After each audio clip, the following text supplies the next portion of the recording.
오늘 하나님께서 주신 말씀은 민수기 1장 1절에서 4절, 1장 47절에서 54절까지의 말씀을 우리 같이 통독하겠습니다. 같이 합독하겠습니다. 우리 자매님들도 같이 화면을 보시면서 말씀을 같이 큰 소리로 같이 저와 같이 합독해 주세요. 예, 말씀 띄워 주십시오. 같이 읽겠습니다. 이스라엘 자손이 애굽 땅에서 나온 후 둘째 해 둘째 달 첫째 날에 여호와께서 시내 강야 해막에서 모세에게 말씀하여 이르시되 너희는 이스라엘 자손의 모든 회 중 각 남자의 수를 그들의 종족과 조상의 가문에 따라 그 명수대로 계수할지니 이스라엘 중 20세 이상으로 싸움에 나갈 만한 모든 자를 너와 아론은 그 진열별로 계수하되 각 지파의 각 조상의 가문에 우두머리 한 사람씩을 너희와 함께하라. 47절입니다. 그러나 레이는 그들의 조상의 지파대로 그 계수에 들지 아니하였으니 이는 여호와께서 모세에게 말씀하여 이르시되 너는 레이 지파만은 계수하지 말며 그들을 이스라엘 자손 계수 중에 넣지 말고 그들에게 증거의 성막과 그 모든 기구와 그 모든 부속품을 관리하게 하라. 그들은 그 성막과 그 모든 기구를 운반하며 거기서 봉사하며 성막 주위에 진을 칠지며 성막을 운반할 때에 레인이 그것을 걷고 성막을 세울 때에는 레인이 그것을 세울 것이요 외인이 가까이 오면 죽일지며 이스라엘 자손은 막사를 치되 그 진영별로 각각 그 진영과 궁기 곁에 칠 것이나 레이는 증거의 성막 사방에 진을 쳐서 이스라엘 자손의 회중에게 진노가 임하지 않게 할 것이라. 레이는 증거의 성막에 대한 책임을 지킬지니라 하셨습니다. 이스라엘 자손이 그대로 행하되 여호와께서 모세에게 명령하신 대로 행하였더라. 아멘. 오늘 말씀의 제목을 한번 볼까요? 오늘 설교의 제목은 같이 읽어보겠습니다. 하나님의 군대로 행진하라. 네, 오늘 이 제목을 가지고 말씀을 전하고자 합니다. 여러분, 언제 민수기가 시작되었는데요. 민수기의 처음 시작은 이스라엘 백성의 인구를 숫자를 세는 것, 계수하는 것으로 시작이 됩니다. 오늘 말씀의 처음을 보니까 하나님께서 이스라엘을 애굽에서 구출하신 다음에 광야의 길을 걷게 하셨잖아요. 그런데 이틀 그러니까 두 해째 2년이 지나고 그다음에 둘째 달쯤 둘째 달 첫째 날에 그러니까 2년 지나고 둘째 달 첫째 날에 하나님이 모세에게 어떤 명령을 하셨냐면 인제 이스라엘 군대를 모두 지금 한 200만 또는 300만 이라고 보는데 그 수많은 그 한 민족이 집단으로 지금 이주하고 있는데 너희들을 이제 인구를 조사하고 특별히 군인들을 계수하라고 명령을 하십니다. 그냥 인구 조사가 아니에요. 그러니까 남녀노소의 인구를 다 조사한 게 아니라 그중에 20세 이상의 군대 가서 그러니까 군사로서 전쟁을 할 수 있는 자, 그 사람을 하나님은 세워서 몇 명인지 각 지파별로 우두머리를 세우고 그다음에 각 지파별로 계수하라고 오늘 명령해 주고 계십니다.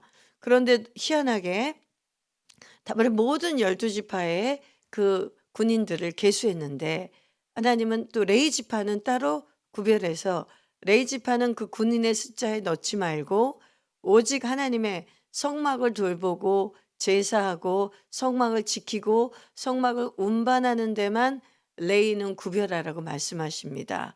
여러분, 하나님께서 오늘 이 주신 명령은 어떤 명령일까요? 바로 하나님의 군대로서의 소집 명령입니다. 여러분, 군대에는 우리나라도 군인의 의무가 있고 군의 의무가 있고 북한도 아마 군의 의무가 있다고 들었습니다. 그런데 우리 이 남한보다 북한은 훨씬 더 군복무가 길다고 들었어요. 그래서 탈북하신 사람들 유튜브 보면 어떤 사람은 7년을 군복무했다. 어떤 사람은 10년을 군복무했다. 그렇게 오랫동안 군 생활을 했더라고요. 그런데 어쨌든 남한이든 북한이든 군대의 특징은 뭐냐면 우리를 소집한 장군이나 어쨌든 소대장이나 나라의 부름을 받으면 누구나 할 것 없이 막론하고 그 군의 소집 명령에 응해야 된다는 것입니다. 그러니까 이것이 국민의 의무이고 또 그것을 해야만 하지, 만약에 그것을 그 의무를 우리가 하지 않겠다고 하면 어떻게 됩니까? 감옥에 갑니다. 이 사람은 군 그 병역의 의무를 거절하고 또 도망가거나 그것을 원하지 않으면은 "그러면 너 군대 안 가면 감옥 가야 된다." 이렇게 말하고 감옥에 실제로 집어넣습니다. 그것처럼 군대라는 것은 우리의 우리의 선택이 아니에요. 나라에서 부르면 그 부름에 우리가 그 명을 받들어서 상명하복을 해야 되는 것입니다. 우리의 주인이, 우리의 주군이, 우리의 통수권자가 "당신이 이때부터 이때까지 군 복무를 하시오." 이렇게 하면 해야 되는 것이죠. 그런데 인간 나라에서도 그런데 하물며 하나님의 나라에서는 어떻겠습니까?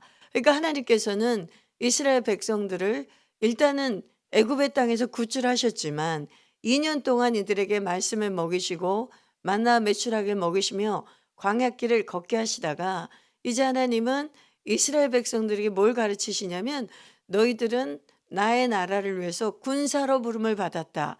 너희들은 하나님의 군대이다."라고 그 정체성을 주는 것입니다. 여러분, 그래서 하나님께서 20세 이상의 남자를 계수하게 하는 거예요. 그래서 이 이스라엘 민족 자체가 우리가 이 계수한 숫자를 보면서 이제 우리가 하나님의 나라의 군대로서, 우리가 한 국가로서 이렇게 조직을 갖추고 있구나. 우리에게 힘이 있구나. 우리에게 막강한 이런 군대가 있구나." 이것을 하나님이 확인시켜 주면서, 그러나 이 군대는 너희의 사람의 힘으로 움직여지는 군대가 아니라 나 여호와 하나님이 만군의 여호와가 돼서, 모세가 군사령관도 아니고 아론도 군사령관이 아니라 내가 너희들의 군사령관이 되어서 진두지휘하는 그런 하나님의 군대라고 말씀하시는 것입니다. 여러분, 이 하나님의 군대로 부르심을 받은 이스라엘 민족처럼 저와 여러분도 하나님 나라의 군대로 소집된 것을 오늘 기억하시길 바랍니다. 여러분들이 하나로 드림에 오신 지 2 년이 됐든 1 년이 됐든 몇 달이 됐든 간에 여러분의 정체성 안에는 하나님의, 1 차적으로는 하나님의 자녀의 정체성이 있죠. 하나님의 자녀로 하나님의 사랑을 받고 하나님의 돌봄을 받고 그리고 하나님의 인도함을 받고 하나님이 지켜 주시는, 친히 양육해 주시는 하나님의 자녀의 권세를 받았고, 그 정체성이 먼저 최고의 정체성입니다. 그리고 나서 하나님이 우리에게 또 가르쳐 주시는 정체성이 바로 오늘 이 말씀의 본문처럼 "그렇지만 너희들은 나의 자녀로서 이제 군사처럼 전쟁해야 되는 정체성을 알려주고 있습니다. 왜 군대를 조직하고 군사를 소집합니까? 우리를 해하고 우리의 국가를 침범하는 적군을 향해서 우리가 대비하고 우리를 지키고 이기고 이 나라를 강국으로 만들기 위해서 군대가 필요하잖아요. 그런 것처럼 하나님의 나라를 지키고 우리가 하나님의 나라를 강국으로 만들며 우리의 삶의 모든 주변을 하나님의 나라로 확장하려면 우리는 권세를 가진 군사가 돼야 됩니다. 그런데 이 권세는 우리가 갖고 스스로 가질 수 있는 것이 아니라 누가 주시는 권세입니까? 하나님께서, 이 군대를 소집하신 하나님, 우리를 군사로 부르신 하나님께서 주신 권세입니다. 오늘 우리가 찬송가 2개를 부르지 않았습니까? 여러분이 혹시 찬송가를 부르면서 여러분이 그것을 인식하셨는지 모르겠지만은 그 찬양 가사의 내용 내내 뭐냐면 우리가 승리하려면 앞서가신 주를 따라가야 된다. 우리가 승리하려면 십자가를 붙들고 따라가야 된다. 우리가 승리하려면 승리의 깃발을 들고 따라가야 된다. 우리가 승리하려면 나팔 소리를 듣고 그 나팔 소리대로 움직여야 된다. 그렇게 찬송가를 우리가 불렀습니다. 근데 그 찬송가의 내용이 완전히 성경적인 내용이에요. 그냥 그들이 짓고 싶은 대로 지은 게 아니라 성경의 감동을 받아서, 그리고 성경 말씀에 쓰여진 원칙대로, 그 말씀의 원리대로 찬송가를 지은 것입니다. 이 민수기에서 하나님의 군대로 이렇게 조직된 하나님의 군사들은 어떻게 해야 되냐면 늘 그 모세와 또 아론의 진두지휘를 받아서, 그리고 앞에 우두머리들 각 지파의 족장들의 진두지휘를 받아서 같이 항오를 정렬해야 됩니다. 항상 조직을 정비하고 자신을 준비하고 있어야 돼요. 그래서 행진하라는 나팔 소리가 들리면 그 소리를 듣고 행진합니다. 소집 명령을 받으면 즉시 즉각적으로 순종하는 것입니다. 그리고 앞에 가는 그 단들은 반드시 깃발을 들고, 왜냐하면 숫자가 너무 많으니까 이게 그 200만이 300만이 같이 움직이려면 어떤 조직이 정비되고 이것이 조직화되지 않으면 사고가 날 수 있고, 그리고 사람들이 탈선할 수 있고 그 대열에서 나갈 수도 있고 별일이 많이 일어나지 않겠습니까? 그러니까 하나님은 이 이스라엘 백성, 이 무리들을 딱 군대 조직으로 만들어서 일사불란하게 위로부터 하나님의 명령이 모세 아론을 통해 떨어지면 그 모세 아론의 명령을 또 받은 12 족장들에게 그 명령이 하달되고, 그 12 족장들은 또 그 명령을 백부장, 천부장들에게, 50부장, 백부장에게, 50부장에게 이렇게 전달되면서 그 이스라엘 군대들이, 그 이스라엘 국민들이 조직적으로 그 광야에서 흐트러지지 않고 하나님을 예배하고, 또 그들이 상하거나 다치지 않고 또 자신들을 지키고 보호하시는 그런 영적인 공동체가 되었던 것입니다. 여러분, 우리도 하나로 드림이라는 이 공동체에 들어왔을 때, 우리는 이스라엘 그 민족처럼 그렇게 거대한 조직체는 아니지만 우리가 몇십 명으로 이루고 있는 이 조직체는 영적 군대와도 같습니다. 하나님의 군대와도 같습니다. 그래서 이 안에도 질서가 있지 않습니까? 하나님이 모세처럼 세우신 분이 우리 송희연 목사님, 대표 목사님으로 세우셨고, 대표 목사님 또 밑에서 돕는 저와 같은 목사, 또 우리 박진영 목사님, 또 유진범 목사님, 김종훈 장로님, 이러한 또 조직을 하나님이 리더십을, 지도자들을 옆에 또 세워주시고, 그것뿐입니까? 우리 봉사하는 우리 중보기도자 선생님들이 또 이렇게 조직을 갖추고 각 방에 들어가게 하시고, 그리고 실제로 행동대장이 되시는 소대장 같은 역할을 하시는 우리 실장님들이 각 방을 1호 방부터 7호 방까지 책임지고 기도해 주고 그들을 통솔하고 인솔하는 이런 군대 조직처럼 하나로 드림도 그렇게 조직되어 있습니다. 그래서 우리 올해 공동체 고백이 함께 울고 그다음에 웃는 축복의 공동체인데, 이 축복의 공동체는 약한 공동체가 아닙니다. 군대 조직처럼 강한 공동체가 돼야 될 줄 믿습니다. 그렇다면 여러분, 우리가 이렇게 하나님의 군대로 조직된 이 하나로 드림이 어떻게 이 광야의 백성들처럼 이렇게 일사불란하게 행진할 수 있겠습니까? 첫 번째, 제가 나눌 포인트는 뭐냐면, 우리는 사사롭게 움직이면 안 됩니다. 우리를 부르신 자를 기쁘게 하는, 우리의 부르신 자가, 다시 말하면 우리를 부르신 분이 하나님이시죠. 하나님이 기뻐하신 대로, 하나님이 원하신 대로 뜻대로 순종해야 우리는 이 하나로 드림이라는 군대 조직에서 하나님의 군사로 우뚝 서게 될 줄로 믿습니다. 우리 디모데후서 말씀을 한번 읽을까요?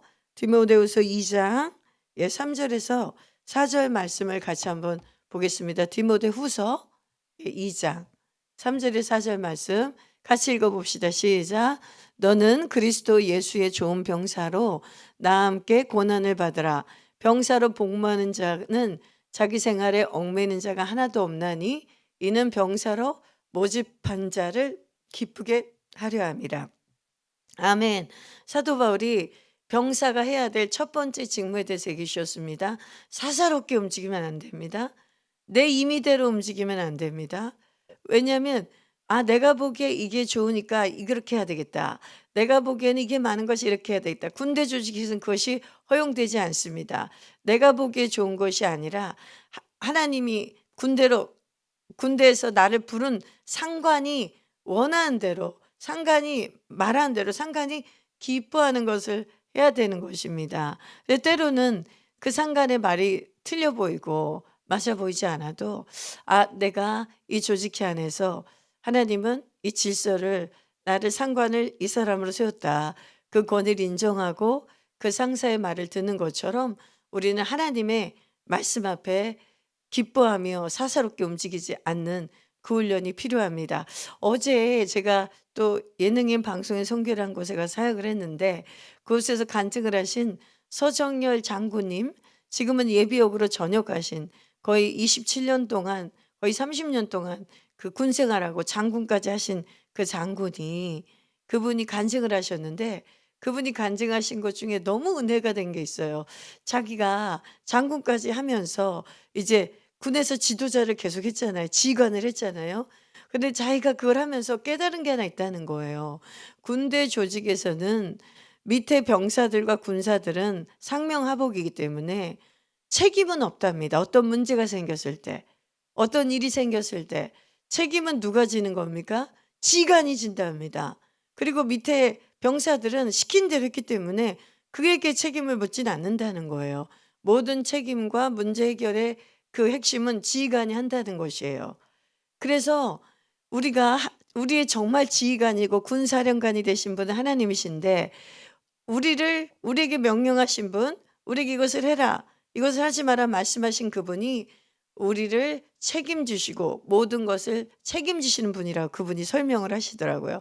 우리가 이미 다 알고 있는 얘기지만 그분이 지휘관으로서, 장군으로서 그 얘기를 하니까 너무 저는 와닿았어요. 그러면서 이렇게 얘기해요. 지휘관의 보호와 책임에서 벗어나는 방법은 딱 두 가지래요. 뭐냐면 하나는 도망가 버리는 거. 그 부대에 있지 않고 탈영해 버리면 지휘관이 아무리 책임져 주고 싶고 그 병사를 도와주고 싶고 모든 그 일을 책임지고 싶어도 그 사람은, 탈영해 버린 사람은 그 지휘관의 보호와 책임을 받지 못한다고 얘기했습니다. 그 말이 얼마나 가슴에 와닿은지 모릅니다. 그리고 이미 이제 군대를 마치고 졸업해 버린 사람은 지휘관의 그 명령하 있지 않고 지휘관의 책임하 있지 않기 때문에 그 보호와 또 그 인도함을 받지 못한다고 얘기했습니다. 여러분도 저도 똑같습니다. 우리가 이 하나로 드림 안에 군대 조직 안에 들어왔는데 여러분에게 책임을 묻지 않으세요, 하나님은. 하나님은 책임을 주고 지도력을 준 자에게 책임을 물으세요. 그리고 최종적인 책임은 누가 지십니까? 하나님이 지세요. 여러분의 삶의 문제, 어려움, 이거를 여러분이 스스로 책임지는 게 아니라 여러분은 이 군대 조직 안에 들어와서 하나님의 명령을 받들고 순종하고 있기 때문에 여러분은 그 하나님의 뜻에 따라 순종을 하고 있다면 책임은 누가 지시냐면 하나님이 져주신다는 것입니다. 그런데 여러분이 만약에 군사가 탈영해 버리듯이 탈영을 해버린다면 이 조직 안에서 탈영을 해버리고 나가버리고 우리가 내 자유를 위해서, 내 사사로운 일을 위해서 이것이 옳다고 여겼기 때문에 여러분이 그것을 탈영해 버린다면 여러분은 그 책임, 하나님이 보호해 주시는 보호와 인도하심과 하나님이 책임지시는 그 은혜를 경험하지 못한다는 것입니다. 여러분, 오늘 말씀을 마무리하겠습니다. 원래 포인트를 두 가지 하려고 했는데 시간이 많이 지나서 이 한 말씀만 가지고 제가 더 집중해서 오늘 나누고 말씀을 마무리하겠는데요. 하나님은 우리를 군사로 부르신 것을 다시 한번 명심하시기 바랍니다. 그리고 군사로 부름받은 자는 자신이 사사롭게 움직이거나 자신의 뜻에 움직이는 것이 아니라 오직 하나님의 명령을 기뻐하며 순종하는 것이 우리 본분인 것을 꼭 기억하실 바랍니다. 그렇게 했을 때에 책임은 누가 지신다? 내가 지는 게 아니라 하나님이 지신다. 나의 삶에 대한 책임은 내가 지는 게 아니라 하나님이 지신다. 그러니 여러분의 삶의 문제가 더 힘들어지고 환경이 더 격화되고 공안의 두려움이 여러분을 더 엄습한다 할지라도 그 책임을 여러분이 지려고 하지 마세요. 그 짐을 여러분이 지려고 하지 마세요. 우리는 우리의 상급자 대신, 우리 군사령관 대신 하나님께 계속 보고만 올리면 되는 거예요. 이런 문제가 생겼습니다, 하나님. 이런 문제가 생겼습니다.